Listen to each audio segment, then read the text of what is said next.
Nagsisisi na ba ang Barangay Ginebra kung bakit pinakawalan nila ang stars kagaya nila Christian Stanhardinger at Arvin Tolentino? So uunahin natin si Arvin Tolentino. Si Arvin na drop siya nung 2020 ata yun, di ba? 2020. At unang season, unang conference ni Arvin sa PBA ay nag-champion ng Ginebra at dapat nag-champion ng Ginebra sa Philippine Cup at panahon pa ng pandemya. At after 1 or 2 years na trade siya sa Northport kapalit ni Jamie Malonzo, isang high flyer, at pareho din sila mga member ng Gilas Pilipinas national team.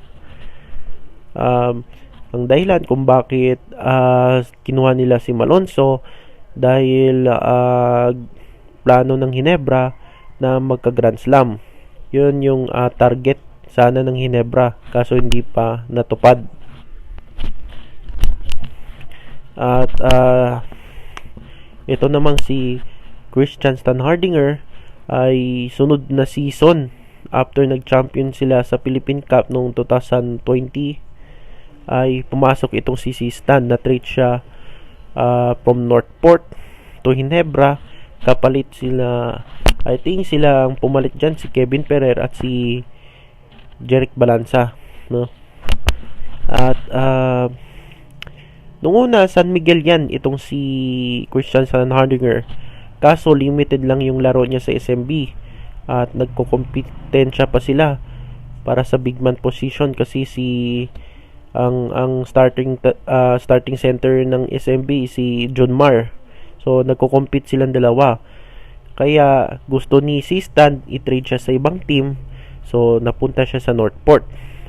At after one conference ata yung one conference lang siya doon eh. Tapos na-trade siya sa Barangay Ginebra. At ang target talaga ni Stan ay magka-champion yung Barangay Ginebra at makuha niya ang MVP. Yan yung target talaga ni Stan. So natupad naman yun. Napa-champion niya yung Barangay Ginebra. Nanalo siya ng BPC, Best Player of the Conference. At kaso hindi niya naipanalo yung MVP. Nasa runner-up siya kasi tinatalo siya ni Abay for MVP race.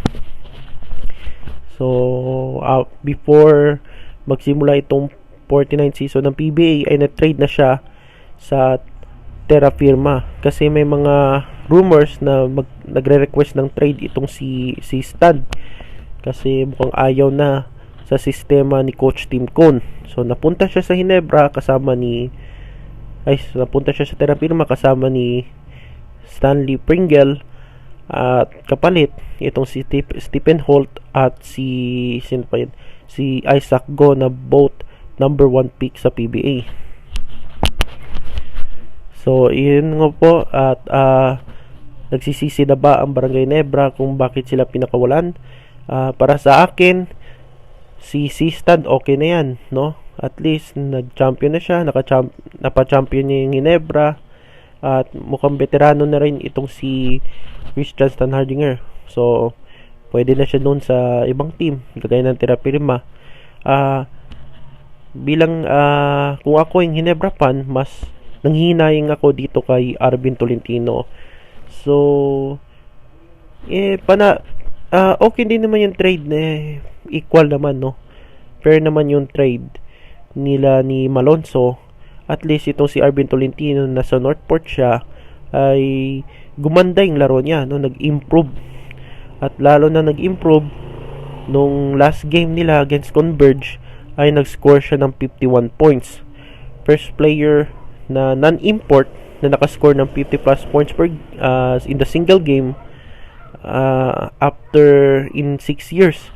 Ang huling nakakuha niyan ay si Stanley Pringle ng Terra Firma. So mas nanginayang pa ako kay Arvin Tolentino kasi pwede siyang i-develop ni Coach Tim Cone kasama si Jeremiah Gray, diba? At sino pa? Sino pa ba mga players dyan? Yung mga Rapco, ganyan. So, mas nangihinayang pa ako kay Arvin kaysa kay Stand. So, ano sa tingin nyo? Nagsisisi bang Ginebra? So ngayon, ang 1-2 na yung Barangay Ginebra, medyo struggle pa. At yung mga bagong players nila, nagsa-struggle din. So, ganun din yung Terapirma. Wala pang panalo this conference, 0-4. At iwan ko, sino yung problema dyan? Coach ba? Import ba? O sa team?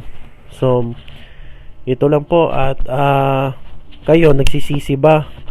Tama bang ginawa ng Ginebra? Napakawalan si Stan at si Arvin Tolentino. So hanggang sa muli.